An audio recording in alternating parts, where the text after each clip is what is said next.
Okay, so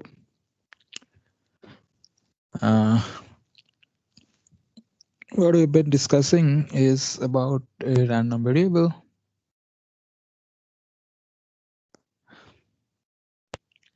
A random variable could be discrete or continuous. And yeah, and last day we talked about uh, expectation. So expectation of a random variable.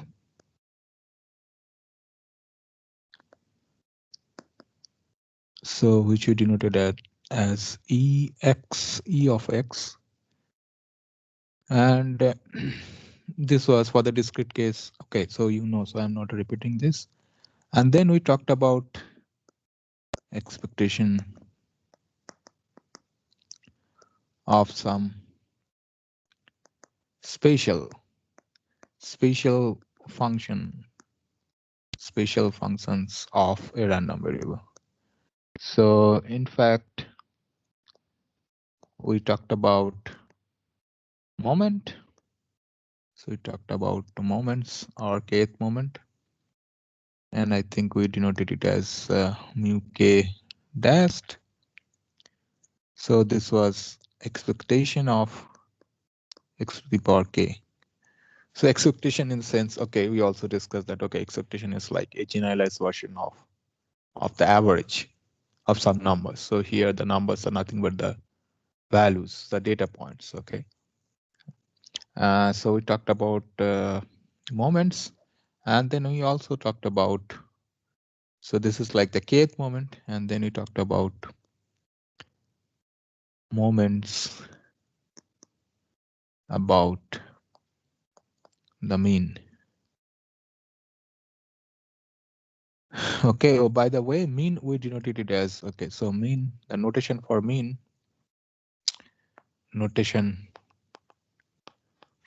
was just mu. It will also be heavily used in today's lecture. So this is one of the important concepts, okay, about random variable. And we talked about moments about the mean. So it means we denoted it as mu k, which is expectation of x minus mu to the power k. So whatever k you take, like k here is like k here is a positive integer, so k equal to 1, 2, and so on.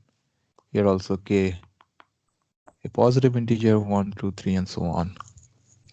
So the idea, so to see here now, this is like a function of x, okay, and this is also can be considered as a function of x. So we talked about the importance of these two quantities in order to analyze a set of data points, okay. I mean, if you can, because so for example, suppose I have all the marks of the first class test, right? So first class test. So if I have all the marks, so the marks are like M1, M2, and dot, dot, dot, some whatever. So let's say set of all distinct marks, okay, obtained by all of you. So let's say some number, let's say k, mk, okay. Then if somehow I can assign a probability value to this. So this is an example of a discrete random variable, let's say. So then I can have this probability of M1, probability of M2, and so on, probability of MK. Now I want to see, let's say if somehow this is defined, okay. I mean, one way to define it, this is like, okay, number of M1 divided by number of all students, okay, something like that. Or number of M2, how many times, number of students who have obtained the same mark, let's say M1, or number of students who obtain the marks, let's say M2 divided by set of number of all students. Okay, so that can be one way to define the probability distribution. So that's what I said initially when I started with, that these values will not be known to you when you are analyzing a data point. So only the set of data points are given to you. Now you have to assign the probabilities. Okay, in a classroom situation, we have the probabilities and then we are analyzing. But in a realistic situation, you have to somehow guess or define these probabilities. So this means we are defining this as the PMF, the probability distribution function. Okay, for all these values. Okay, m1 data points, m1 m10k. And suppose I have to have an idea like what is the average marks. Okay, then I can use expectation. Okay, so I can just compute what is the expectation, which is sum of, let's say, the marks obtained times probability of mi. Okay, I equal to 1 to k. So this is a discrete random variable, so I can do that. Okay, so this is kind of an weighted average of all the marks. Okay, now I can also plot the histogram. Okay, let's say I have this m1, whatever this is, m1, m2, and so on, and then I can also find out its corresponding, let's say, the values here. Okay, like the probabilities here.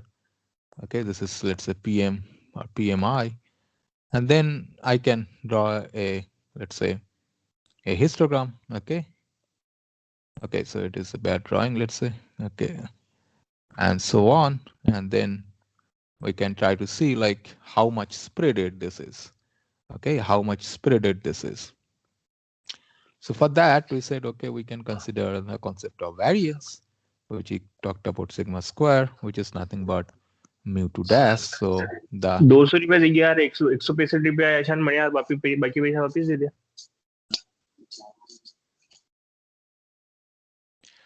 So yeah, we talked about this, which is called the variance, and it measures how much spreaded these probabilities are over the entire random, over the entire axis, let's say. Okay, because other side it is 0, other side it is 0. So like how much area it is occupying. Okay, so it is like kind of like that. So or how much the length it is occupying. Okay, and up beyond that is 0 or something like that. So this was what? This was expectation of, this is expectation of x minus mu square. So this will give me an idea, okay, how much spread it is, and that could be useful. So how much it could vary, something like that. But more than that, today we'll discuss some interesting property of standard deviation. So this is called the variance. This is called the variance. The second moment about the mean is called the variance. And then we define what is called the standard deviation. Standard deviation. How much it can deviate, something like that. So deviation, which we denoted as sigma, which is nothing but square root, the positive square root, okay, the positive square root of sigma square. So this is what is the standard deviation, and this plays a big role in different kind of data analysis. Okay, yeah, and then we also had seen that, and this is very important, the properties of this function. So because I can consider now treat as expectation as a function, right? Because everything is expectation here. This is also an expectation. This is also an expectation. So in fact, we have shown that expectation is kind of, so this is first observation, that expectation is kind of a linear function. Expectation, okay, is a linear function, meaning, so if I treat this function as an expectation function, so this is like some random variable. So set up all random variables. So the vector space of random variables. I mean, you can see that. I mean, if I consider the set of all random variables, okay, corresponding to a particular data point, so then that will also form a vector space, because addition of two random variables is a random variable. I mean, you can scale a random variable and so on. Okay, so this is like some R, let's say, because this is a real line, because expectation of random variable is nothing but a real number. Then we said, okay, this is kind of a linear function, meaning if you take like this, ax plus some b, okay, so this will be a times ex plus b. Okay, so here a, b, let's say a, b are real numbers. So that means this is a vector space of random variables, okay, over the field of real numbers. Okay, yeah, this is one observation. And if I apply this rule here, okay, we have seen that this variance is nothing but expectation of x square minus expectation of x and its whole square. So what is happening here? Expectation of x square means you have the set of data points. You take the square of it. Like if it is that the data points are like your marks, so I'll take a square of each of these marks. Okay, and then I'll take the expectation, and then I'll subtract the expectation of the original marks. Okay, so what are the original data points I have, and then I'll square it. Okay, and this difference is the variance. Okay, so this is very, very important. And second observation was important result what about the properties of the variance. Okay, so variance is not a linear function, in fact. So, but variance of like ax plus b kind of a thing. So this is a new random variable like this, a new random variable. So it is a function of x, you can say, and this is a square sigma square. So there are two things happening. So this guy has no effect on the value of b. Okay, so that means if I add some particular number, so like I said, an example like in a class test. Okay, so suppose there was a mistake in a question paper and I had to assign, I had to give an additional mark. So let's say 2 marks to all the students. So I am just adding one thing. So that does not change my variance. Okay, so that does not change my variance. This will change my expectation. And the average value, of course, will increase, let's say, because I'm adding some positive quantity. But here, the variance, so how much it is spreaded, okay, you can see this, this histogram. So how much spreaded it is, so that is not going to change, okay? Only this thing will change. So this is an important property. Yeah.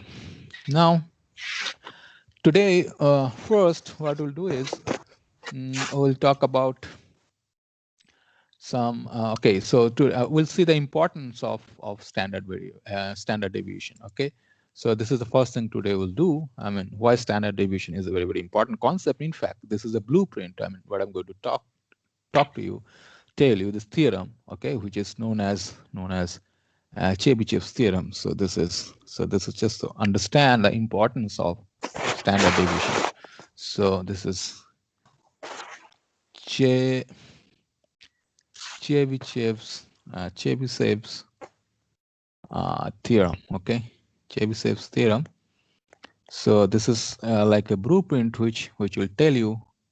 Okay, the statement will tell you why standard deviation is important.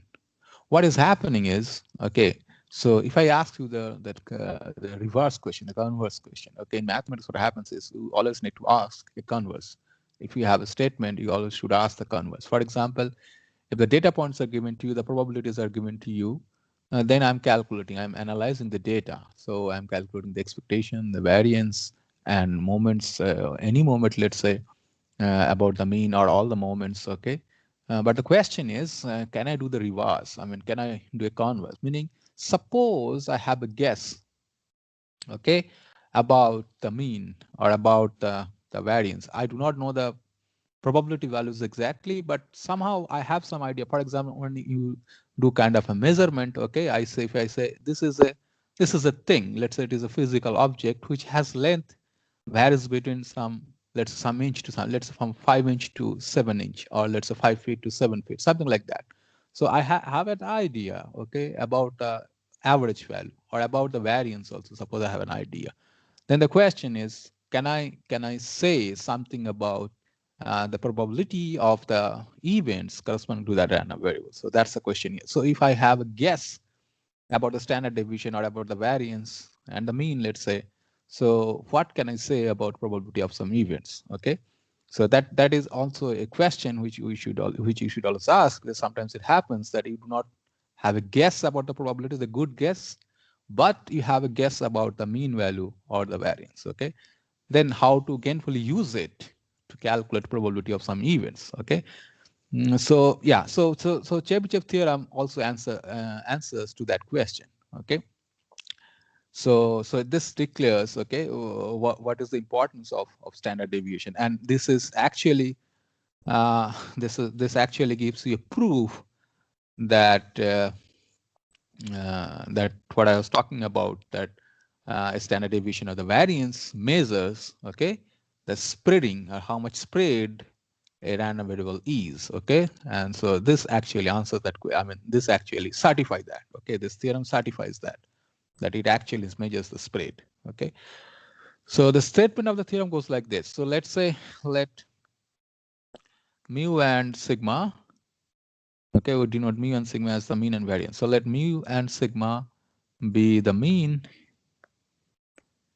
and standard deviation, standard deviation of a random variable,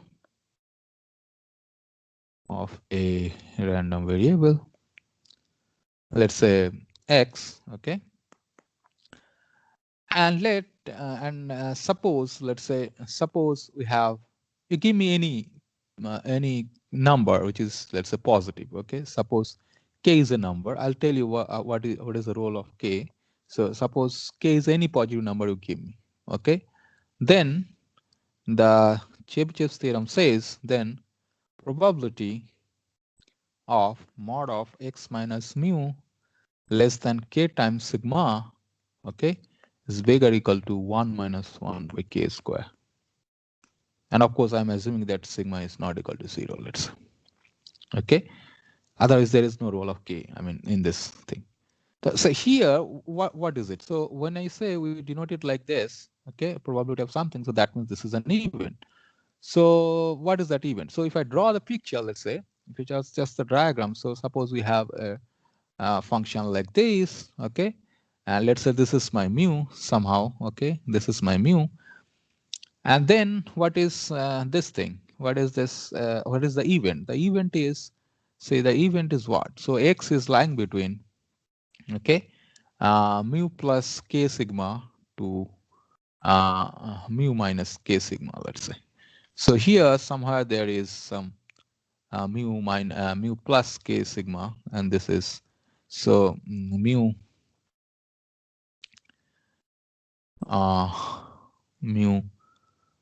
minus k sigma. So this is the other region where this is. Now you see here, this theorem says if I know, if I have a guess, or if I know the mean value and the standard deviation of a random variable, I don't care about the probability distribution. It gives me probability of an event. So this is the event, okay? X is lying between this. So this is the event, that X is lying between this. The probability of event is at least 1 minus k square. So this gives me a bound, lower bound, that the probability is at least this. Okay, so and this is a very big thing. So now say here, if we take, if sigma is large or sigma is small, okay, or like k is big or k is small, or let's say you fix a constant k, and if sigma is large or sigma is small, depending on that, my probability will change.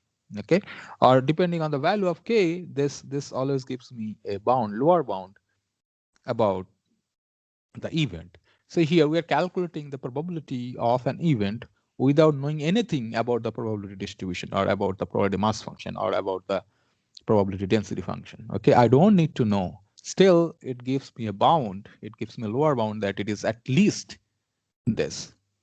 So okay, let me prove this. Okay, because this is an important theorem. A proof is very simple. That's why I'm proving it. So okay, so let me just prove this thing. Okay. So now see, what is the definition of, let's say I am assuming that x is, let's say, a continuous random variable. Then my definition of the variance is like expectation of x minus mu whole square. Okay. So then this is nothing but minus infinity to infinity. Okay. X minus mu whole square fx dx, where fx is the probability density function, which I don't know, by the way. So if sigma square is the variance, that means sigma is the standard deviation, then I have this. Now, once I have this, okay, once I have this quantity, x minus mu, then x minus mu can go beyond this, okay, beyond this mu plus k sigma or mu minus k sigma. So I can then just write this as minus infinity to mu minus k sigma x minus mu whole square fx dx plus mu minus k sigma to mu plus k sigma and x minus mu whole square fx dx and plus k plus mu plus k sigma to infinity and x minus mu whole square fx dx. Okay, Now see here, this is fx. Fx is non-negative, and this is square value. So this guy is also non-negative. Okay, so this quantity definitely must be a non-negative quantity. Okay, so x minus mu whole square f dot dot fx. So this is always let's say a positive or non-negative entry. So this is also a non-negative thing. So this is entire thing is non-negative and so on. So so so what is happening here, or at least this one you can say non-negative. Okay, so this is a positive range, so this is a non-negative. So what is happening then from here, this implies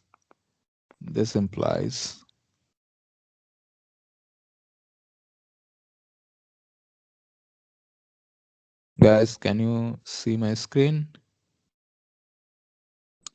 Yes, Yes, sir. sir. Okay, I'm writing something, can you see it? No, sir, it is frozen. Yeah, it's frozen, I think. Yeah, just a minute, because it pops up a message. So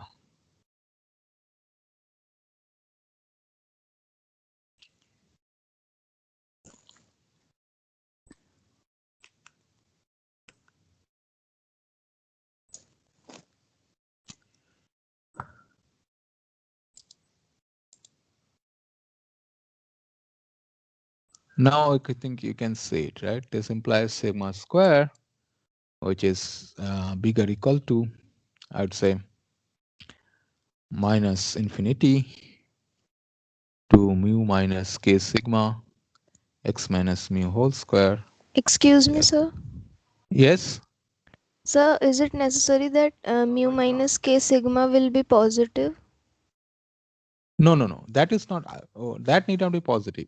What I'm saying is this quantity, like because fx is positive or non-negative, let's say, because it is a probability density function, and x minus mu whole square. Okay, because x minus mu is a number, because x is a number. X is some real number, right? X is like possible values of your random variable, right? So x could be any number which is a real number. So x minus mu is a real number. It could be positive or negative, but square of it is non-negative. So this thing is a non-negative number. This is what I'm saying. So then all three So terms will be non-negative, I guess. no, depending, yeah, no. So the thing is, suppose we have a value. So let's say it is some number which is negative, and it is much more, let's say, kind of, let's say, I would say, how do we put it? So it is a value somewhere. So yeah, so I mean, something like, okay, so yeah, I mean, fx is So I positive, mean so x minus, I mean, minus mu whole square fx is a function that is positive, I mean non-negative for the whole real yes, that's whole real line. Yeah, I that's mean non-negative. all three terms should be Yeah, positive, well, right? positive. Yeah, you're right. You're right. So all three are non-negative, but I'll be using only this part to be non-negative. So let's say, so mu plus sigma to infinity. So this is always bigger equal to this, because this is positive. So x minus mu whole square times fx dx. Okay. Yeah. Now what we can do here is, when yeah, so whence, see here x is, so in this first integral, so x is lying between minus infinity to k minus mu minus k sigma. So that means it is in this region in the picture. Okay, and here in the second part it is like here. Okay, x is here. So in both the cases, okay, x minus mu square is always bigger equal to k square sigma square, because x minus mu is bigger than equal to k minus k times sigma, right? Because of what? So this is, if x is here, let's say this is x is here, so this is the x minus mu distance. Okay, this is x, suppose x is here, x minus mu. So distance from mu to x, okay, whatever x is, and this is let's say my k sigma. Okay, so our this part is, let's say, k sigma, and this part is also, let's say, k sigma. So if I take here any point here on the extreme right, so after mu plus k sigma, so the distance will be x minus mu will be much more than k sigma. Similarly, if I take any point here on the picture, so for this point x, so x minus mu, okay, the distance from x, this little less x, so x minus mu means the distance from x to mu is much more than k times sigma, okay. So in this particular domain, okay, now since x minus mu is bigger or equal to so k square or k sigma, or I can just say square is bigger or equal to this when let's say x is bigger or equal to mu plus k sigma, or x is less equal to mu minus k sigma. Okay, so x is bigger equal to mu plus k sigma means x is here. Okay, x is here in the picture. Okay, so the distance from x to mu is bigger than k sigma, k time, because this is k sigma and this is k sigma.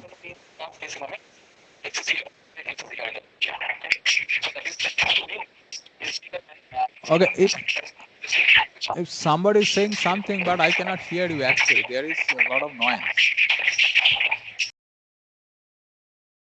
There's a lot of noise. I cannot hear you. Okay, so the thing is, yeah. So if x is x, you can type in the chat box. So if x is here, so okay, x is here. So then distance between x to mu is here.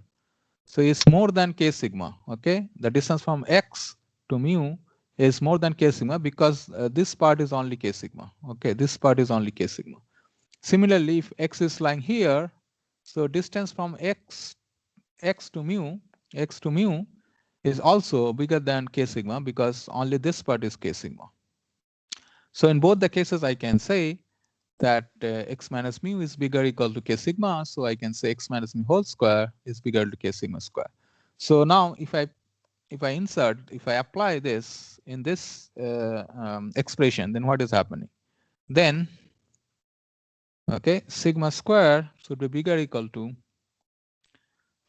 k square sigma square. So I'm replacing x minus mu whole square by k square sigma square because it is bigger or equal to that. Okay, times fx dx plus, okay, here is minus infinity to k plus and mu plus k sigma, and here it is mu plus k sigma to infinity, and this is k square sigma square fx dx. Okay, so once I have that, so see sigma square is here, sigma square is here, sigma square is here. So I can say sigma square, I have just why I assume that it is non-zero. Okay, sigma is non-zero, so sigma square is non-zero. So I can cancel this and I can take this k square out from the integration and I can put it back in the left hand side. I can pull this back, k square. Okay, then this should be bigger equal to what? This would be bigger equal to minus infinity to mu plus k sigma fx dx plus mu plus k sigma to infinity fx dx. Okay, so what can I say from here?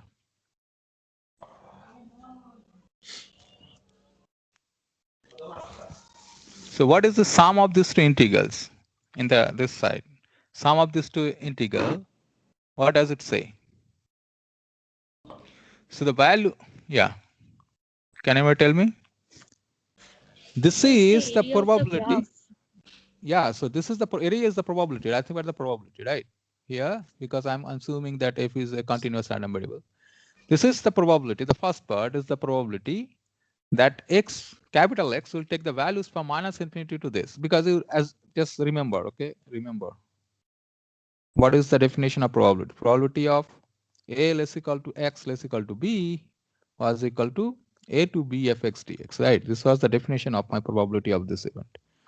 Okay, this is the definition of a continuous random variable. So here, this a is equal to minus infinity, b equal to mu. Okay, this is minus mu minus k sigma. So what does it mean? This is the probability. The first term here is the probability that x, this capital X, is lying between minus infinity to mu minus k sigma. And this term, okay, this is nothing but the probability, okay, that this x is bigger than uh, uh, mu plus k sigma, or maybe mu plus k sigma to infinity, that x will lie between k plus mu plus k sigma to infinity. So that is the probability. Then what I am assuming, so what I'm saying here, from here, can I conclude? So this is the addition of two probabilities. So the remaining part, the complement of it means what? Complement of this, and this is bigger equal to 1 minus k square. So complement of that means what? Complement of this means x is lying inside mu minus k sigma to k mu plus k sigma, right? So then from here, it implies that probability of this bigger equal to k sigma, okay, this is less than equal to, okay, 1 by k square, which implies that, so which implies that probability of mod of x minus mu less than k sigma, this is bigger equal to 1 minus 1 by k square. So this is the proof, 1 minus k square. Okay, that yeah, so this is the proof that this is the lower bound, that x will lie here in this particular range, that x will take the values from mu sigma. So here I can write, so this means probability that x will lie from mu plus k sigma to from mu minus k sigma to this, which is bigger than 1 by k square. Now see here, the interesting fact here is if you take k to be very, very small, then what will happen here? Or k to be very, very large, then what will happen here? So if k is very, very large, this guy will go to 0, right? This guy will go to 0. That means if you go beyond the mean, okay, at a far distance from mean, if you just keep on, so because this is mu plus k sigma, k is a positive number, okay, and k is very large for a fixed sigma. If we go beyond this, okay, far from this, okay, far from this, then the probability is going to decrease. The guaranteed probability, let's say, is going to decrease. So basically it says that the sigma value, okay, the sigma value decide, because sigma, so k you are varying, let's say k fixing k sigma, if sigma go to large, sigma go to small, depending on that. If you fix a constant k which is large or small, so then this will give you an idea that how much spreaded this curve is over the entire real axis. Okay, so this is very, very important. I mean, this is an important observation. So which I mean, which can be used to explain that sigma actually measures the spread, or sigma square measures the spread. And another thing is that if you somehow have a guess about mu and sigma, then you can talk about probability of this event, okay, or at least a lower bound probability of these events without even knowing what is the probability mass function. So that's why this is very, very important, this Chebychev's theorem. Okay. Yeah, so this is an important, I mean, proof is okay, but the statement is very, very enlightening. I mean, this is very, very important. I mean, this is very, very significant. Okay, this gives you something which is physical. I mean, here you can see, like, and this is a mathematical theorem which explains a ground reality. Like, this is what is going to happen about data. Okay, so this is, yeah. So now we'll study one more interesting parameter of a random variable.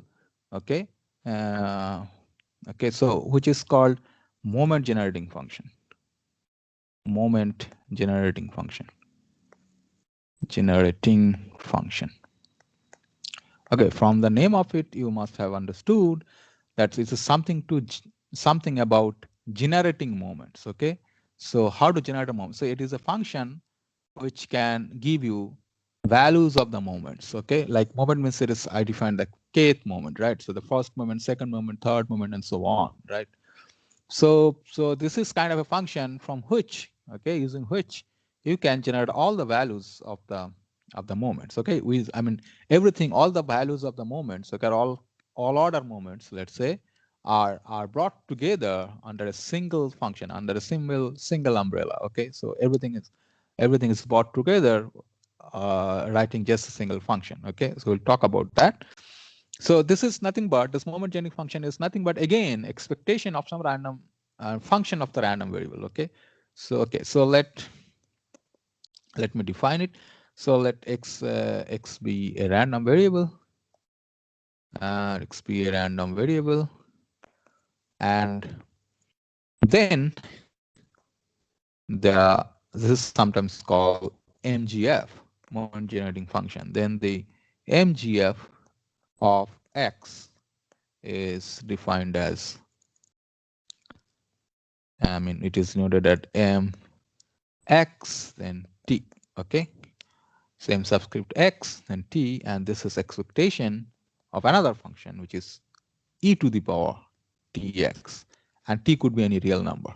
So essentially this is nothing but, okay, sum of expectation means, okay, e to the power tx fx, okay, over all x, if x is discrete, and otherwise it is just an integration minus infinity to infinity e to the power tx fx dx.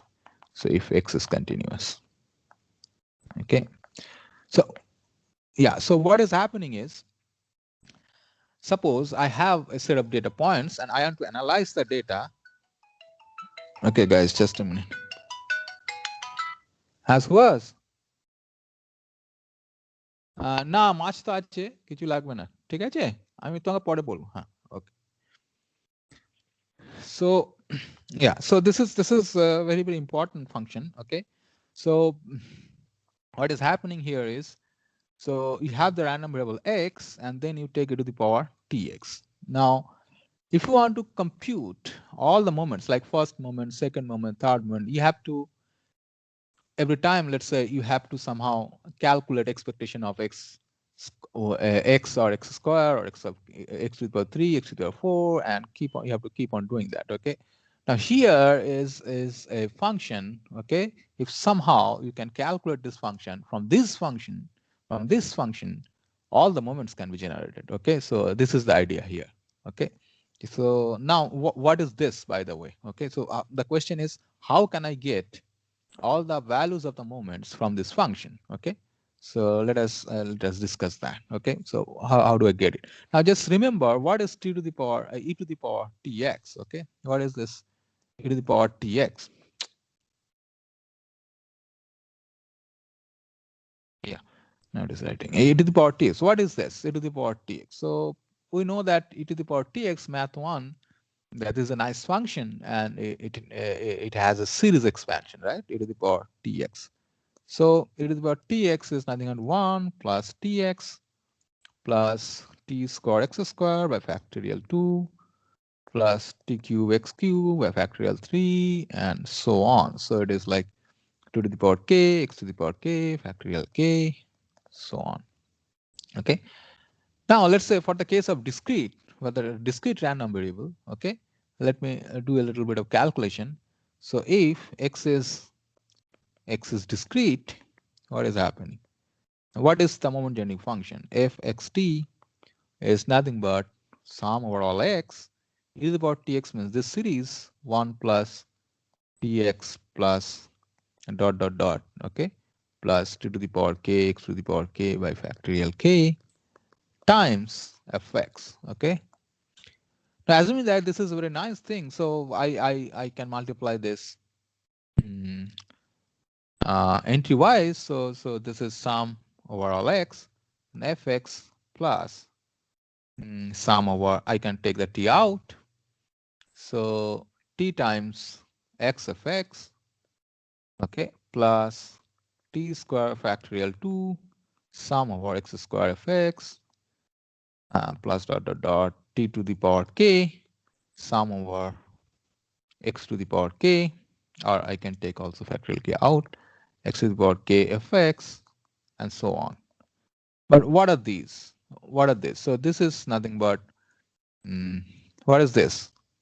Sum over x fx. So fx here is what? Fx is the probability mass function, right? So p of x equal to x. So if this is the probability mass function, then what is this? What is this value? Sum over x fx? 1. Yeah, so this is 1, then plus t times, now see, sum or all x, x fx, okay? This is, so yeah, this is nothing but expectation of x.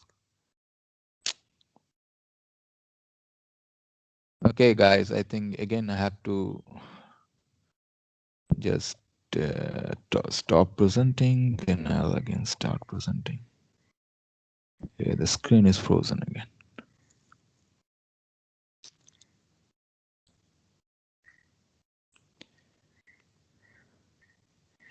Yeah, so it is t times ex. So t times ex plus t square by factorial 2.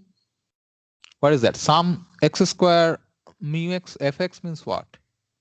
Expectation of x square and so on, plus 2 to the power k by factorial k e to the power e of x to the power k and so on. So ultimately I can write this 1 plus t mu, because it is the mean, plus t square factorial 2, okay, and mu to dash the the second moment, and then finally 2 to the power k factorial k and mu k dash and plus so on. So from here, what can I say? Suppose I can calculate this as a function. Okay, suppose I know this is a nice function, like 1 by 1 minus t, something like 1 by t, something like that, which is a function, let's say. Okay, then how from this function, let's say from this function, how can I get back these values? So if we take the derivative of this, okay, some kth derivative, and then put t equal to 0, then we get back the values of the moments. So then I'll just write that d to the power k dt to the power k mx t, and then you take t equal to 0, then this will give me the value mu k dash. So this is the formula, guys. Okay, so if I have this is a nice function. If somehow I have a guess about this function, or I can calculate this function, then I can generate all the values of those function from this. Okay, I'll give you an example to understand it's important. For example, let's say I have a function, let's say so let's say let fx equal to sum to the power minus x when x is positive. I think I gave this example previously also, and this is otherwise. So this is the, let this be the probability density function of a random variable. So random variable means it is here, it is continuous, of a random variable. Okay, random variable x. Okay, then the question is, what is the MGF of f, MGF of that corresponding random variable? Okay, so then if we just calculate mxt, okay, so this is exponential of expectation of e to the power tx, which is minus infinity to infinity, e to the power tx times fx dx, which is minus x dx plus so, but this is only for 0 to infinity. So here it is 0 to infinity, e to the power, I can write minus x 1 minus t dx. And if I do that, you'll get to know that this is nothing 1 minus t. Okay, whenever t is less than 1, because the series will converge when t is less than 1. So once I have this, then I can just take the derivative of this and can just find it out all the values of the moments. So I don't need to compute all the integrations for all the moments. Okay, so I don't need to do that. I just have this single function. Okay, and I just take the derivative, and then that is how I can I can calculate the moment generating function, or I can calculate all the moments of the random variable. Okay, and some interesting property about this function. So let's say this is the properties. Properties means if I change this random variable a little bit. So let's say I have the set of sample points and then I add with something, okay, and I scale with something, then what will happen to this function? So properties of MGF. Okay, so this is M x plus A, let's say T, which is expectation of e to the power x plus a t. Okay, now here you can prove that this will be e to the power a t times mxt. So if you just add this a with all the Sir, values, yes. sir, in the sir, in the last part, why you not take the minus infinity to 0? Because here it is 0, Yes, sir, fx is in this 0. part. Yeah, because second part here it is 0. This function value Okay, fx, yeah. it is equal to 0. So yeah, so this is infinity, but here I just took the, yeah. Okay, second thing is, say, why it is not red? Yeah. Second thing is, I can also say like if I just scale it up, okay, let's say this some b times x, okay, then what will happen to this? So this will be expectation of e to the power bxt, which you can prove that this will be mx bt. So in place of t, you just have to replace b times t. Okay, and let's say another property is like if you take this kind of a thing, x plus a by b, okay, so divided by b is, and I mean you can combine these two formulas and you can write this that exponential of e to the power x plus a by b times t, which can be proved that it has to be equal to e to the power a divided by b times t mx, and t will be divided by this.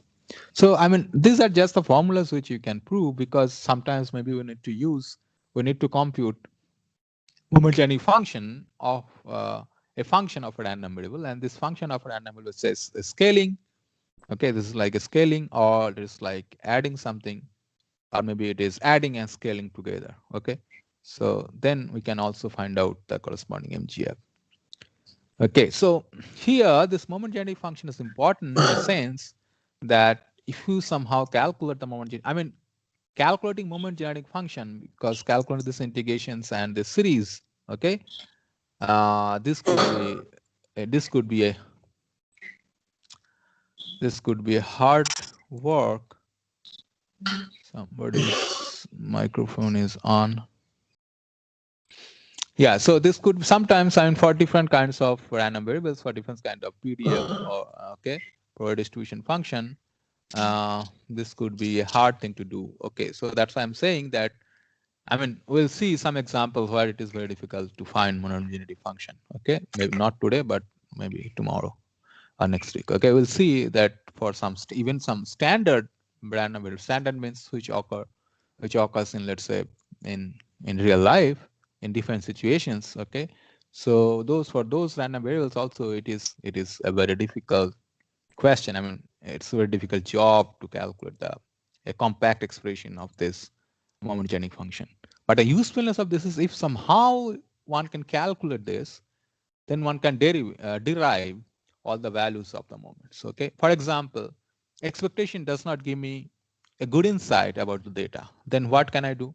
I can go for second moment. Okay, second moment is the variance. Okay, so I can compute the variance, and suppose, and we talked about the variance, suppose variance also does not give me a good insight about the data, then I'll so go for third order moment. Okay, so since I'm talking about this, okay, what is the importance of third order moment, for example, what does it say about the data? Okay, we talked about that. So that if I want to measure symmetry, okay, we talked about that, just to recall that what is happening, yeah, symmetry or lack of symmetry, okay? Lack of symmetry, okay, of a probability distribution function, okay, can be measured. Can be measured by this quantity, which is measured by, let's say, mu3 by sigma 3, sigma to the power 3. Sigma is the standard deviation. This is one thing. This can give you some insight about the PDF, whether it's symmetric about some point or not, okay? And another thing is, like, if you go to the fourth order moment, okay, there's something like, if you have a distribution, if you draw a distribution, we measure what is called whether it's symmetric about something or not, or how much spreaded it is. Similarly, we can also ask one question: what about how much extent of the peak? So whether there is a high peak or that is not very high peak. So different kinds of distributions, if I want to compare, okay, so how is it influenced by the values of the moments? And here is another measure, okay. So the extent up to which a, let's say, PDF or distribution function is flat or peaked, okay, can be measured by this quantity. This is mu to the power 4, mu 4 by sigma to the power 4. And this guy has a name. This measure, I mean this value, okay, this measure, okay, is called kurtosis, okay, KUR, okay, I think TOSIS, kurtosis. So this is another application, like why do we need to go higher order moments? Okay, there may be situations where variance moments do not give me good idea, or just for the sake of interest, let's say we want to calculate these values, let's lack of symmetry, whether it's symmetric or not, and so on. So then I can calculate these values somehow, okay, and get an idea about the distribution function. Okay, after this, any question, guys? I know I'm doing a little bit fast today because the thing is, in other sections, okay, they have gone far. It seems I'm a little slow. So anyway, not a problem. But if you have question, you can ask me now. Whatever I talked about. I mean, these are all simple concepts. Still, yeah, I was a little bit fast because, yeah. Hello, sir. Yeah. For the moment generating function, do we generally get the moment generating function, or just we generate to have an ease of our ease of calculation of the higher order moments too? I mean, both the things. I mean, so suppose you need to calculate this different, but let's say 10. I mean, you just want to see, okay? So you have a set of data points you want to see. I mean, let's say what is the role of mu5, like the fifth order moment or the sixth order moment, seventh order moment. Then every time you have to compute the expectation of some function, right? So x to the power 5, 4, x to the 6. So instead of that, if somehow it is possible to find out a compact expression of this moment generating function, then I just can take a derivative of that, okay, and put t equal to 0. I mean, I'll take different kinds of, because derivative is comparatively easier than, let's say, computing all these expectations, okay, all the sums and other things. So it is a nice formula, let's say. So we have different formulas for calculating derivatives. So then, okay, so if I can do that, then it is helpful, I would say. So this is, I mean, just for the sake of curiosity, one can compute that. If possible, I mean, assuming that it is possible to compute. Yeah, that's that. I mean, both ways it is the thing. I mean, just for the sake of interest, one can compute, and otherwise just to find out the values of the moments and see what does it, I mean, how all these moments, okay, what do they signify, okay, about the probability distribution function. So yeah, so one can calculate and do some analysis. Yes. Okay, sir. Yeah. Anything else? So now, can you tell me? Okay, so can you tell me if I have your data, so okay, let us say, let us say I have the total marks. Somehow, out of 100, I have the total mark. Okay, how do I decide my grading scheme?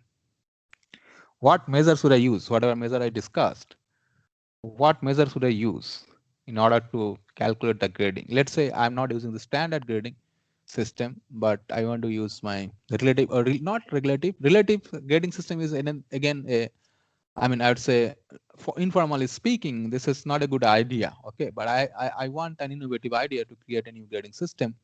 Okay, so so how do you do that? What kind of, let's say, the measures you will consider for the case of grading? What do you say? Let's say I have the histogram because I know all the marks and I have all the probabilities. Okay, so suppose I have the histogram. Now what do I do? So it may be like, okay, I want to have a like this kind of a distribution. Let's say what happens is in any population. Okay, so this is something which is called law of large numbers, which probably we'll discuss in this course if we get time. So in most of the cases, what happens is, okay, forget about the law of large numbers, but in most of the cases, what happens is, I mean, if you have observed your grading, let's say in last 2 years, okay, or last 3 semesters, let's say, you'll see that maximum number of grade is actually C. And then, I mean, it is something like this. Okay, so if you just plot all the grading, I mean, if you just do this, if you are honest enough and share your grading to everybody, then everybody can do a data analysis. It will be something like this. Okay, all that is, I mean, if you make a continuous version of the discrete distribution, let's say, so it will look something like this. Okay, so many people will get C, and then here it will be D, and then E, and then let's say F. Here it will be something like B and A, and then EX.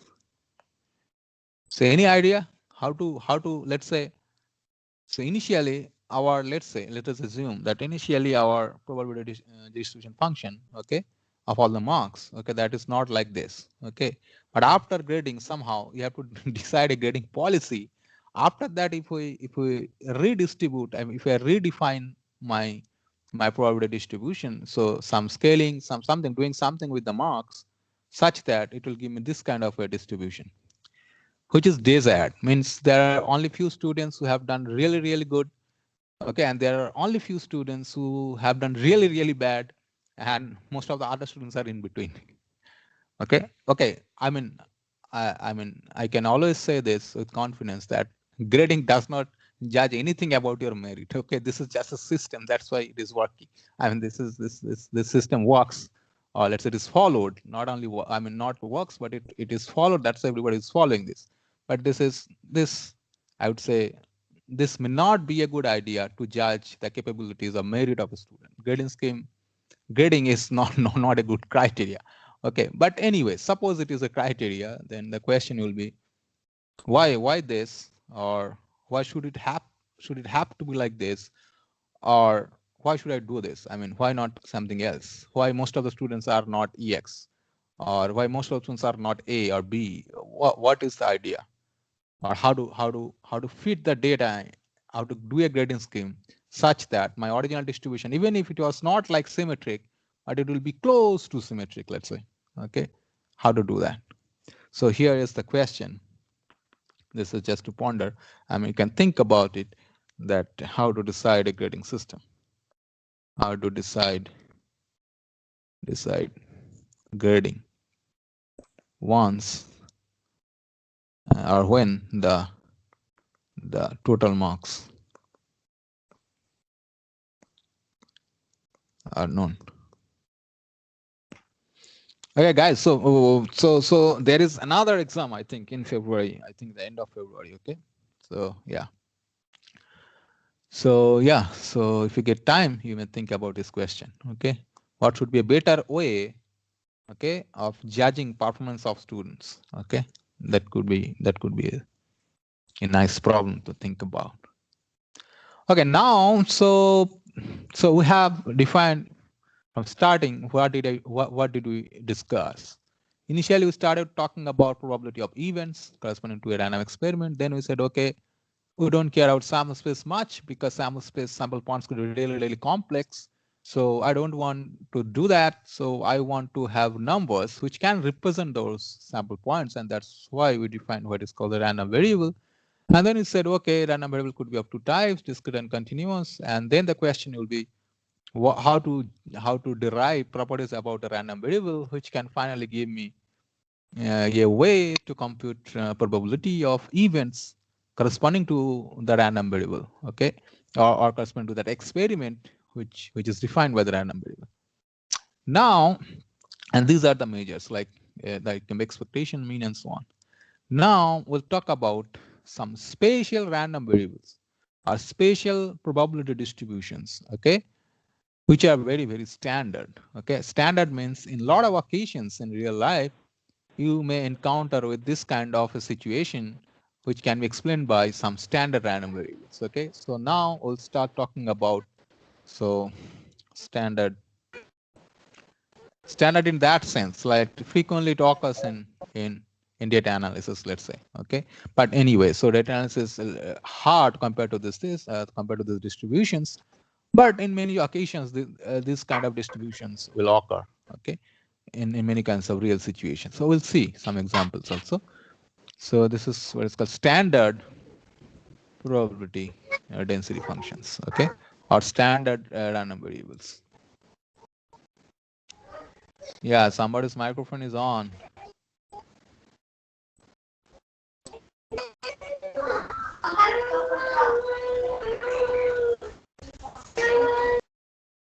Okay, so yeah, so this is the goal. Okay, now, so our first example, our first standard PDF. So what we'll do, we'll first talk about standard discrete PDFs, and then we'll talk about standard continuous PDFs. Okay, so our first standard distribution is something called, which is very, very simple, which is called discrete uniform distribution or probability distribution. Okay, so basically when I say that it is a distribution, that means if I know the PMF here, okay, so it is a very special kind of a PMF which we are calling as uniform, okay, as a uniform distribution. Okay, so I'll define it like this: a random variable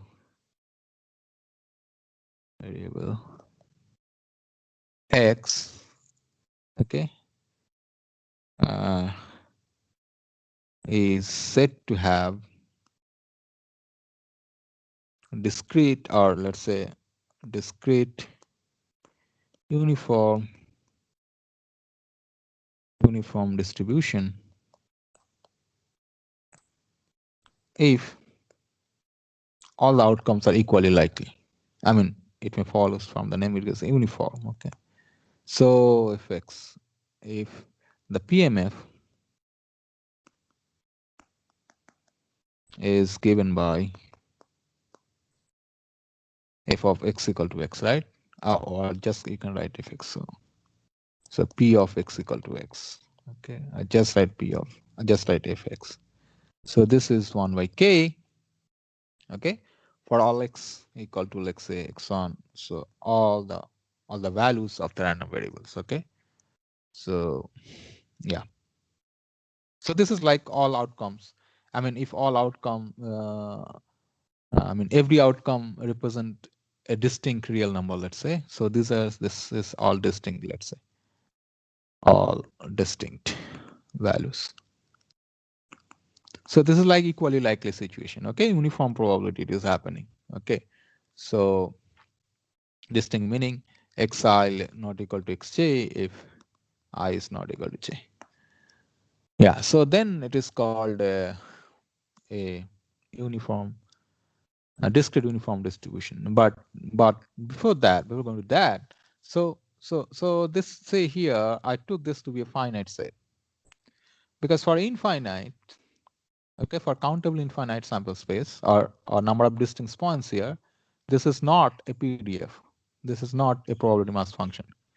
Because you cannot have infinite sum over all 1 by k to be 1. Okay. This is 1 by k, sum over 1 by k is 1 only if you take it k times. Okay. So for countable infinite random variable or countable sample points, or if this points x1, x2, xk, this is countable infinite number of distinct points, then we cannot have this. Okay, discrete uniformity. So this follows from the definition itself. Okay. Okay, this is very simple, but we need to still discuss this because this is what you do in 10+2. That whenever we say at the standard 10+2, random meaning or equally likely. Okay, but here from the beginning onwards we have started saying random does not mean equally likely. Okay, so random means it is random. Okay, we cannot define what is random, but up to certain extent we generalized it that it need not be equally likely. So this is a very special discrete distribution or power distribution. Now let us go to the second standard distribution. Okay, so this is called Bernoulli distribution.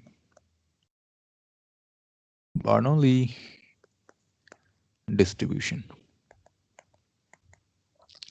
So here, so I would say let x be a random variable, or I'll just say a random variable. So here we are first. So here we are only PDS. First we are discussing discrete case. Okay, discrete. And later we will talk about continuous. A random variable x. Okay, said to have a Bernoulli distribution.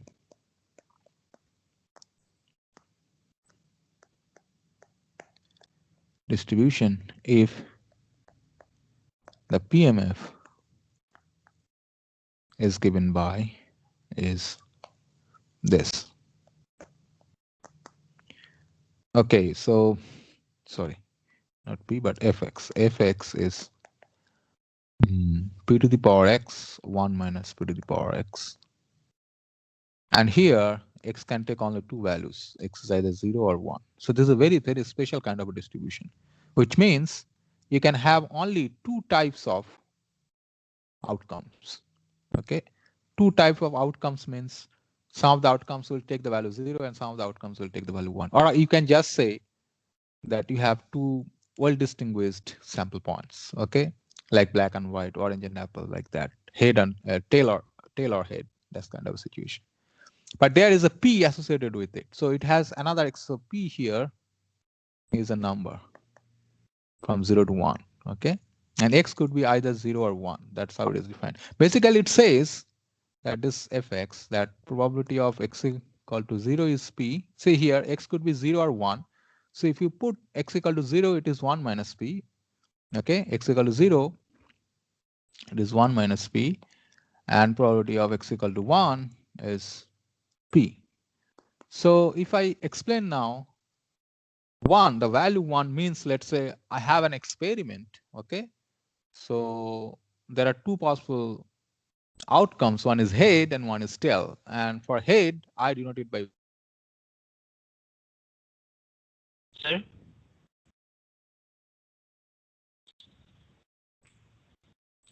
Sir?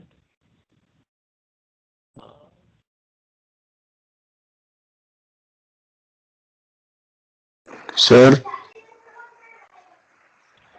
So you are muted.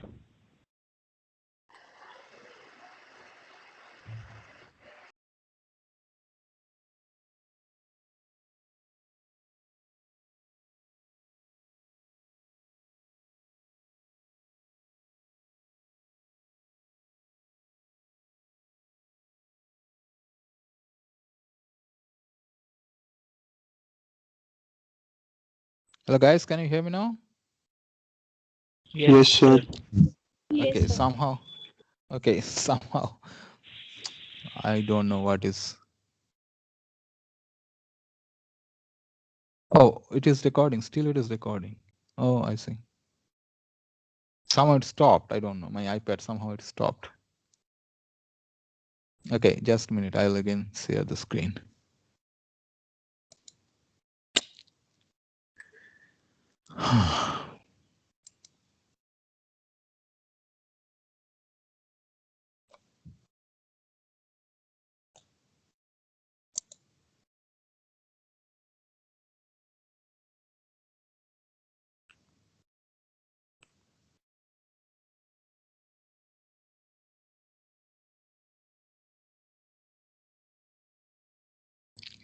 Yeah. So what?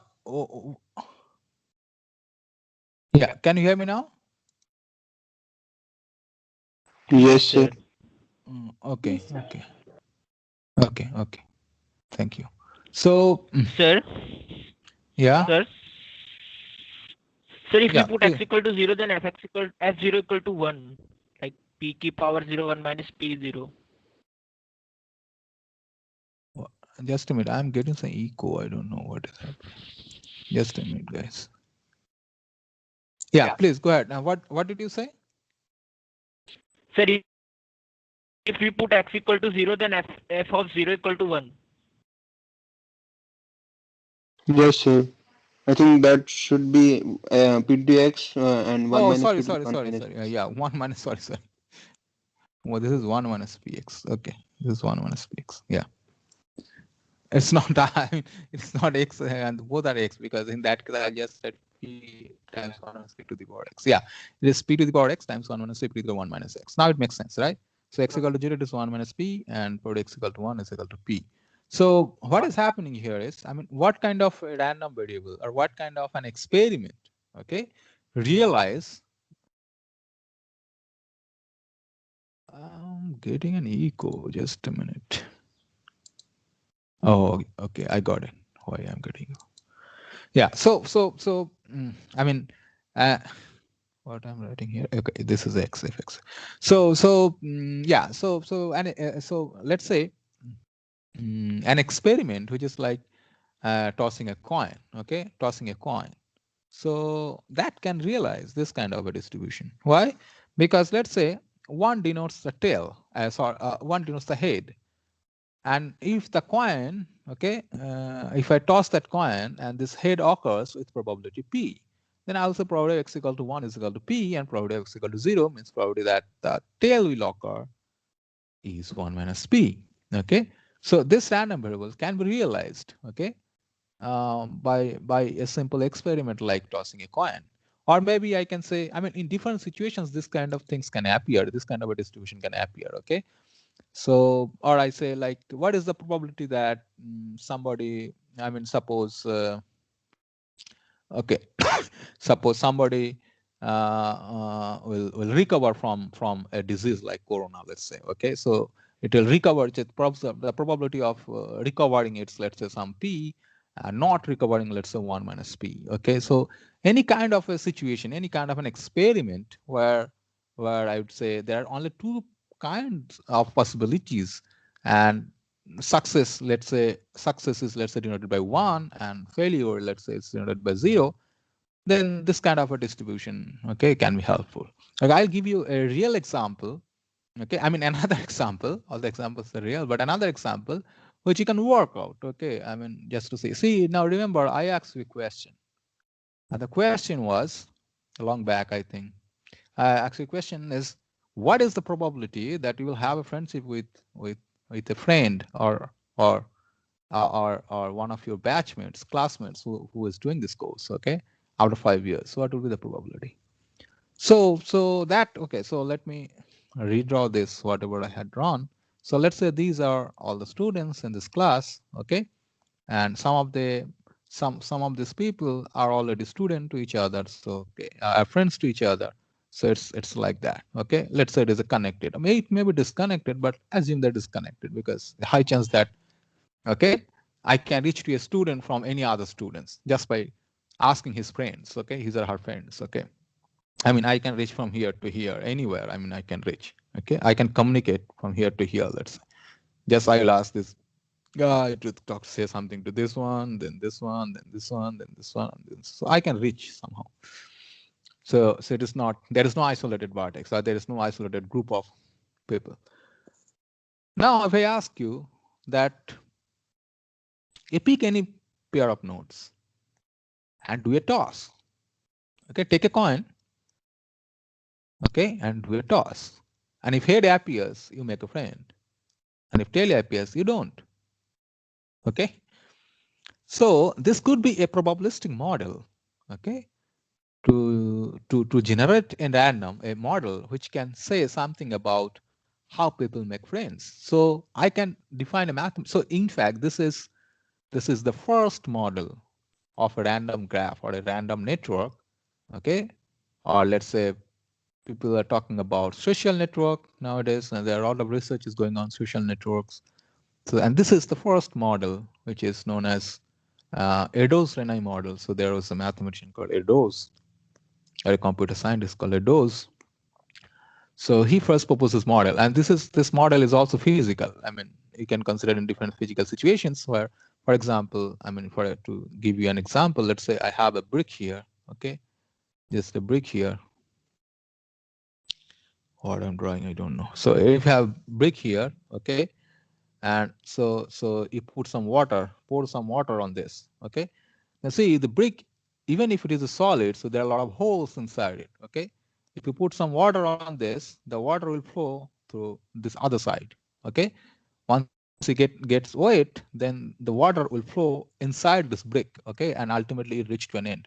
But when it is flowing, so it flows through some holes inside this brick, and these holes are connected in a sense that this from this particular hole to this particular hole, there is a hole, there's a path, there is a channel, that's how water is flowing, okay.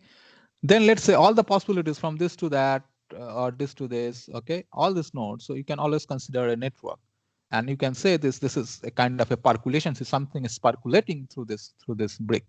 So, or maybe you have let's say you can consider a jungle. There are a lot of trees here, okay, there are a lot of trees here, and say let's say there is a fire, okay, there is a fire here. Let's say there's a fire. Then the fires can spread, okay. If there is a way to spread, it can spread. So this is also kind of a network, okay, kind of a network. Like from one point you can reach to another point, okay. So in this example, social network model, this particular friendship example, so I can always consider that suppose I have two guys are there, and there is a probability. This is called the probability of friendship. Let's say. So I'll pick one pair of students, and I'll ask them to toss a coin. If head appears, there is friendship. If tail appears, there is no friendship. So I keep on doing this for all pairs of people, all pairs of students. Yes. Sir, friendship is related to like neighbor. Like if I am presenting at a node, like then the friendship is like from the neighbors. If we toss it. Yeah, neighbor. Yeah, so neighbor in a sense, like once you have a friend, then you can say how many people you are friend with. Okay, how many people are, how many, it's a number of friends you have. So that means I can call it in a graph, in an abstract sense, I can call how many neighbors we have. That means you can with whom you can directly contact. Okay, you have a direct connection, something like that. So in neighbor, it is in terms of an abstract graph, but in this particular graph, let's say it is like number of friends. Okay, so if you have this thing, now see here in this situation, if I ask you, I can generalize this question that even, I mean, this question was hard, like the question I asked, that what is the probability that this particular student will be friend with you after 5 years? But if I reformulate this question, if I ask how many friends you will have, suppose what is the probability that you will have 100 friends after 5 years? That's comparatively easier question. What is the probability that you will have 100 friends after 5 years? Okay. So that's a good question. Or in fact, right now, whosoever you know, you can do this data analysis. So pick up this model, Eddowes-Renai model. So it's called Eddowes-Renai model. So here, probability of having a friendship is P. Okay. Now I am asking you to estimate what is P. Do this for all pair of friends or all pair of students. Okay, and do a realistic study. So you have a graph model that whenever there is a success, okay, you can decrease values of P. Okay, let's say you start with P equal to half, then P equal to 1/3, P equal to 1/4, or you can do P equal to, I mean, you can increase these values also. Okay, P equal to, let's say any value you take. And from each of these values, you have a different relation of graph. Okay, because you will have different number of successes. Okay, success will increase, the probability will increase if you increase the value of p. Okay, so the probability of success will increase, our friendship will increase. So different values of p you take, and they take a real data, like who are friends actually. Friends in a sense like they talk to each other, okay, maybe frequently, maybe once in a month or two or twice in a month, something like that. You can define that, and then try to see whether this is a mathematical model. This can give you a realistic picture of whatever the friendship network we have right now or not. So this is how mathematics works. Okay, so you have a realistic situation. So from that you develop a model. And why do I need a model? Why do I need this probabilistic model? Because if I have the model to produce, for example, why do people do a modeling of social networks? Because social networks are very important. For example, Facebook, Twitter. Suppose I want to see how a rumor spread, okay, how something spread over a network, over a network. But I cannot have real access of the data real time, like something is spreading right now. I don't have access to that information, how it is spreading, who is sending those information. But if you have a model network, okay, I can apply my intuition on that. What could be a diffusion, what could be the percolation, what could be the diffusion dynamics, such that this is spreading from this particular node to other particular nodes. Because any node, any particular user has certain properties, okay? So if I define those kind of properties in my model, so I have a model network on which I can study and I can have a guess. So I can stop the spreading. Okay, so that's why one always has to model this kind of a physical situation. Okay, and then we can do some back study, so that study which can give you some information about what is happening at real time. Okay, right now what is happening. Okay, so have something spreading, how it is spreading, what could be a possible number of spreaders, what could be something, I mean, some kind of a dynamics you can always do. So that's why we need a model. So here is a homework for you. If you just do this, I mean, if you collect this data of all your friends, now my question is, does this model give you the present friendship network of all of you for any value of p or not? This is the question. So how to generate this network? You set a value p, okay, whatever p is, okay, you define a value p, or you can keep it a variable for the time being. You can take p equal to half, p equal to 1/3, whatever it is, okay. You can take some values, any value p equal to 0 to 1, and then every time you pick a pair of nodes, you toss a coin. If head appears, you draw a link, okay, and do this for different values of p, and then you judge, okay, then you decide whether this model can represent this friendship network or not. Okay, now here is the question. So this, every time whenever you pick a pair of nodes, you are actually using this particular distribution. Okay, and that's why this is also called Bernoulli trial.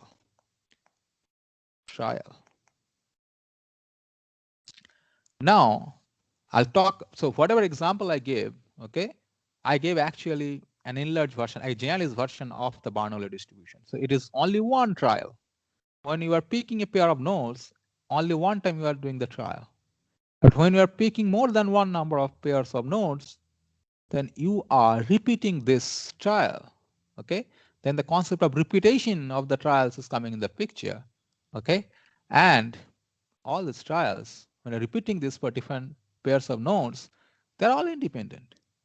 So if I pick you and somebody else, and then I pick another pair, so probability of success is completely different, because I am tossing the coin twice in two different situations.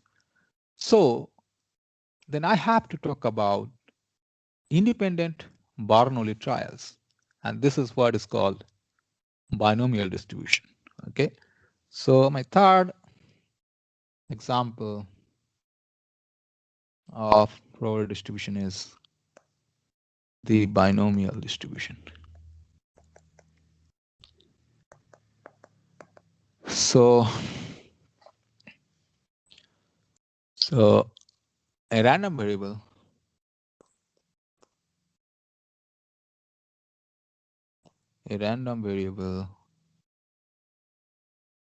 x is said to have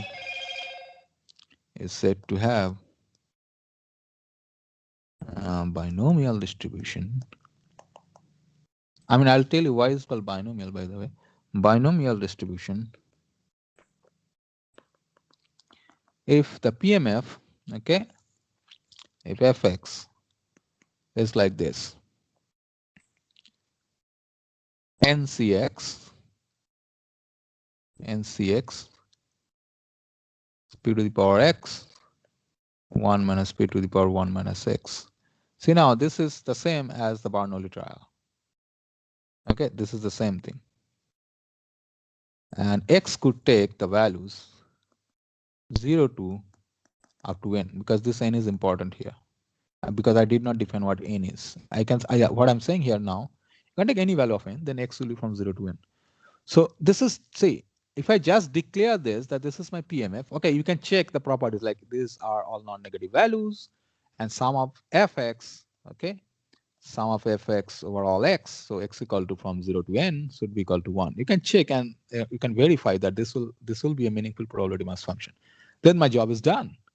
But what I'm trying to do now is I want to speculate in which kind of realistic situation this kind of a distribution can appear. Okay. Okay. Before that, this is called binomial. Why is it called a binomial? Since the terms, it means all this. Okay. So since the probabilities, let's say, probabilities are given by terms or successive terms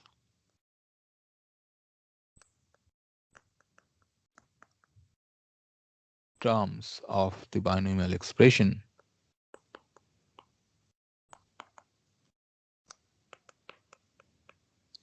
or expansion, 1 minus p plus p to the power n. Say this expansion is actually given by this. Okay, all this. If you just expand this, 1 minus p plus p to the power n.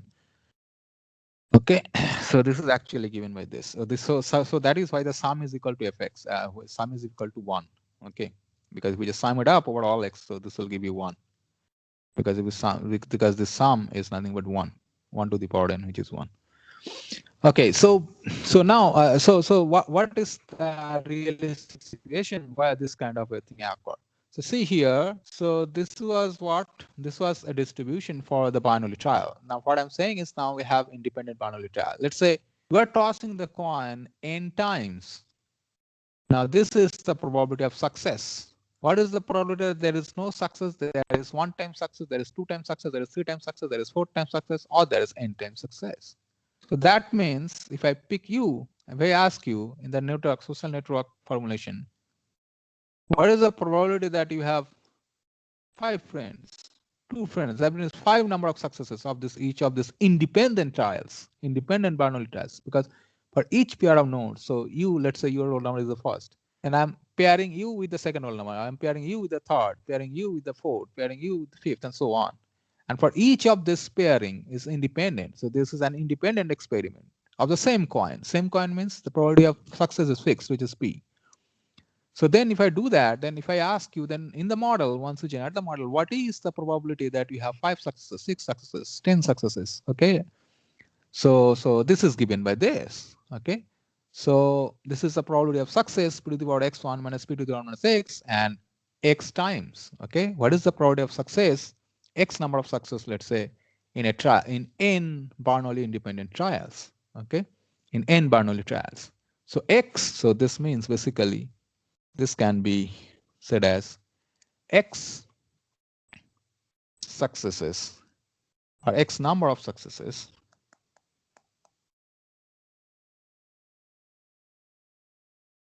in n independent trial. Okay. So another example, realistic example, okay, it comes from this information theory, where okay we have always a binary representation of anything. Okay, so like the video file, audio file, I'm using WhatsApp, email, Microsoft Teams, whatever it is. Okay, there is a transmission of data happening, right? So then data, because we are using machines do not know English. Machines do not know what is A, what is B, what is C, what is 1, 2, 3. They don't know that. Okay. So we need a means to make the machine understand that this is A or B or C, right? Or this is 1, this is 2. So whenever, suppose you have a desktop, you press the keyboard, and the keyboard is connected through a wire with the UPS of the machine. So something, whenever you are pressing A and the screen it displays A, that means some communication is going on through this wire, okay, which connects the keyboard with your computer. So what is happening here? This connection is made through a bunch of 0 1s, okay? But the computer also, for example, if I write A corresponds to a bunch of 0 1s, a string of like 0 1s, a string of 0 1 1 0, something like that, okay? String of 0 1. But computer also does not understand what are zeros, what are ones. So this has to be stored, okay, using some physical device. Okay, that's how physics is coming in again in the picture.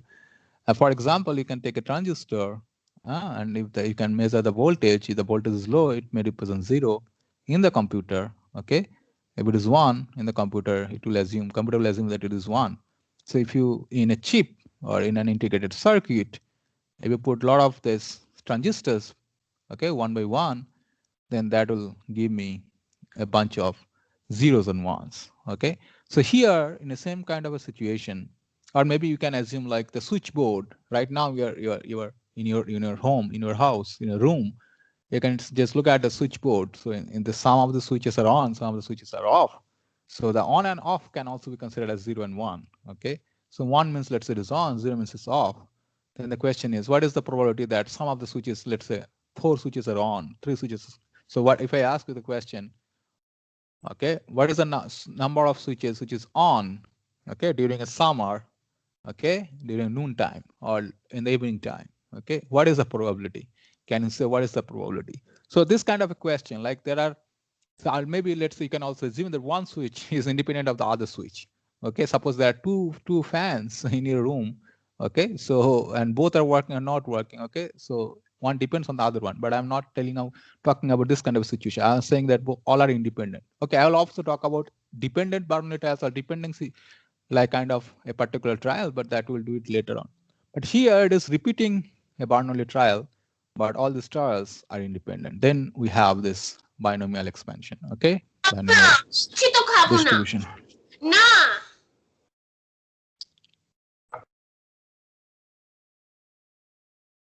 Okay, somebody says na in Bengali means no.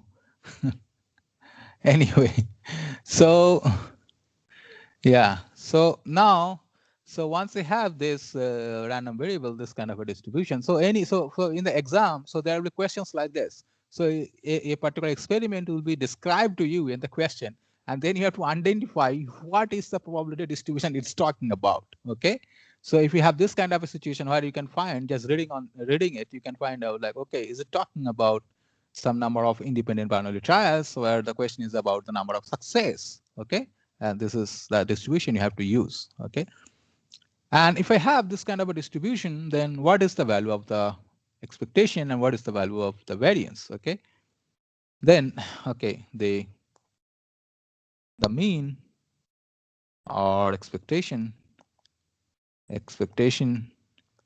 of the binomial distribution of the random variable associated with the binomial distribution of the random variable associated with binomial distribution, okay, is actually it will be n times p. Okay, I mean you can compute this. Okay, you can use the formula. So this is what is mu. Okay, so you can use the formula. Okay, so how to find this? You can use like sum over x px or fx.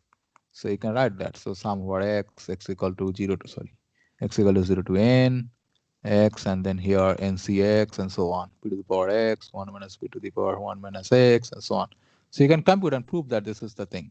Okay, but can anybody guess why this could be a right answer? Even if I don't compute this, but this could be the right answer. NP would be the expected value. See what is happening. Suppose you take a balance. coin. Okay.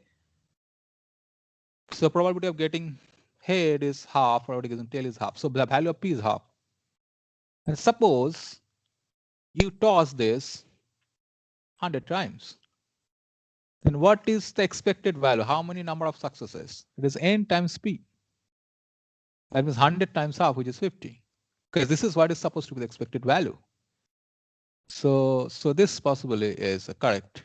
Okay, that's why. I mean, you can have an intuition and you can see that this could be correct. Otherwise, you can just derive it and can prove that this is the thing. And the variance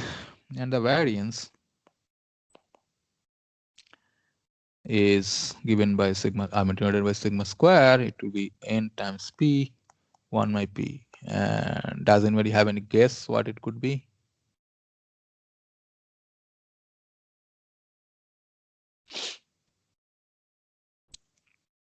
I don't have any guess. Okay, what it could be. Okay, so this is what is the variance of binomial distribution or the random variable associated with binomial distribution. And the moment genetic function, we can also have a ready-made formula for moment genetic function. The moment genetic function of the random variable, okay, or the binomial random variable or the binomial distribution. So the MGF of the binomial distribution. So when I was saying binomial distribution, it means corresponding to the associated random variable, which gives the binomial distribution.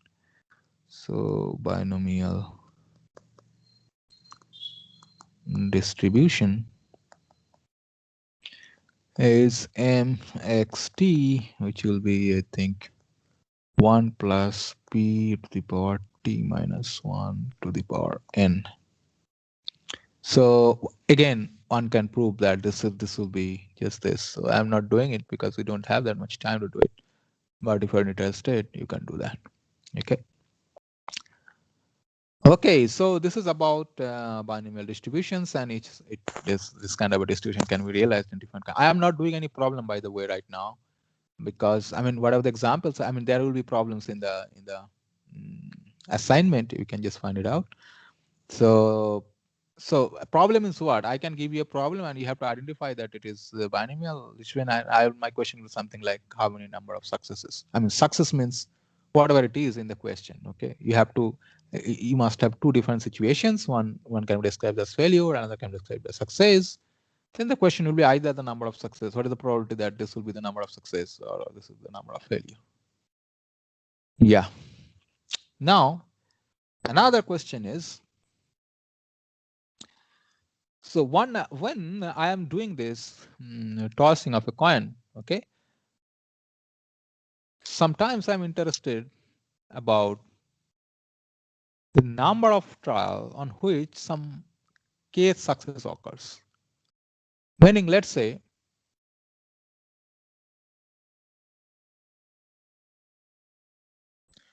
here in the binomial distribution, first trial, second trial, third trial, I am doing it the nth trial. Okay, so it could be the first time. So that's why the picture was. The picture was. So let's say this is the picture. Okay, so all are independent Bernoulli trial. Okay. Yeah, let's say this is 1, 2, 3, 4, 5, 6, 7, 8, 9, 10, 11, 12, 13, 14, 15, 16. 16 times I'm doing the trial. Okay. So each time it is a Bernoulli trial, success or failure will occur. So one denotes success and 0 denotes failure. So here on the first trial, failure occurs. Second trial, success. Third trial, again failure. Fourth trial, again success. Fifth trial, failure. Sixth trial, success. Seventh trial, failure. Eighth, success, and so on. Okay. Now see, once I reach the eighth trial, okay, what is the number of success here? It's a 4th time success, because in previously I already have 3 times success, and there's a 4th time success. So there may be some questions that what is the probability that you achieve some k number of success, okay, on which particular trial. So this is 8th trial. 1, 2, 3, 4, 5, 6, 7, 8. This is the 8th trial. 8th Bernoulli trial. Okay. And 4th success. So sometimes I'm interested about this number. Okay. For example, how many friends you have in your Twitter? Okay. How many friends you have in Facebook? Okay. And how many times did you try? Did you try means, let's say, you start sending friend request in Facebook to some of the people. Okay, so Samuel accept your request, right? Okay, if I am correct, because I don't use Facebook, although I have a Twitter account. So so suppose in Twitter you want to follow somebody, but there is nothing called if somebody allows you to follow, but unless when this guy has restricted some access like me, then somebody send me a request to follow and then I have to approve, then only he or she can follow me, for example. So in Facebook, I don't know whether it has this or not, or in a generic sense, let's say you keep on sending friend requests to some people, okay, and then there may be some people, okay, who will accept your request, okay. Then my question would be, suppose you keep on sending this and do it 1,000 times, I will ask you on what what is the number of trial, okay, you get a success, and this success is, let's say, 100 success. So you will have 100 friends, okay. So sometimes we are also interested in this kind of a question, and this is given by a distribution which is called a negative binomial distribution, okay. Okay, this is the fourth one. So fourth example is called negative binomial distribution. Okay, so here, okay, every time I'm writing the same thing, but I should not write it. A waste of time. Okay, let me write it for the last time. A random variable x has negative binomial distribution if the mass function, the probability mass function is this fx, okay, which is x minus 1 k minus 1 p to the power k 1 minus theta to the power x minus k. The values of x are k, k plus 1, k plus 2, and so on. Can anybody tell me what I described previously about before introducing this distribution, and when I define this distribution, how does it relate? How does it explain, okay, how this probability mass function, probability of success, okay, so this is probability of x equal to x. So this measures what? This measures what? Kth success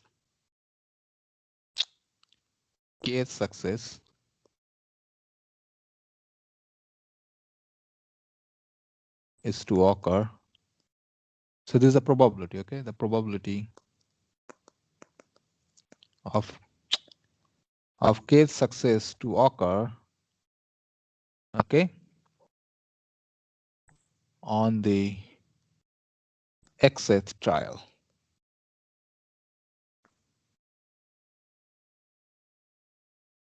How is it related to that?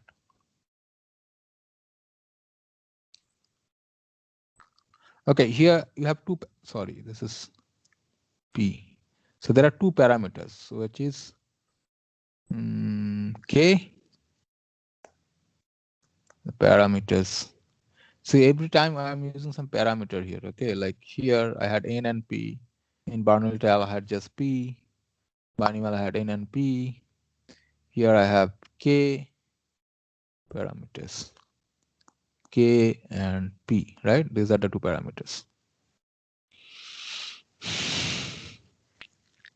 So a number of trial on which the kth success occur. Okay. So X describes what? The number of trial on which kth, this can also explain this way, kth success occurs. Okay. So how does it explained? How does how is it explained by this function?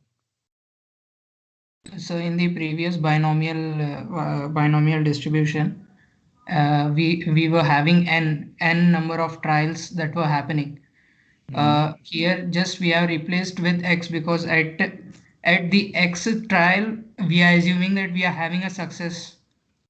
So before that I should have k minus 1 successes, then only I can have the kth success on the xth trial. Yeah. So just we are having instead of n, that's why we are having x minus 1, and instead of k we are having k minus 1. Okay, so I will ask you, so this is a homework. Okay, just think about it, how to relate this thing with this one. What you say is correct. Okay, but for the others, if you don't understand, just try to find using your own logic. Okay, that how this is explaining this. But I will just say one thing, why it is called negative binomial. So binomial had a meaning that it is coming from a binomial expansion, but it is why it's called a negative binomial. Okay, this is called,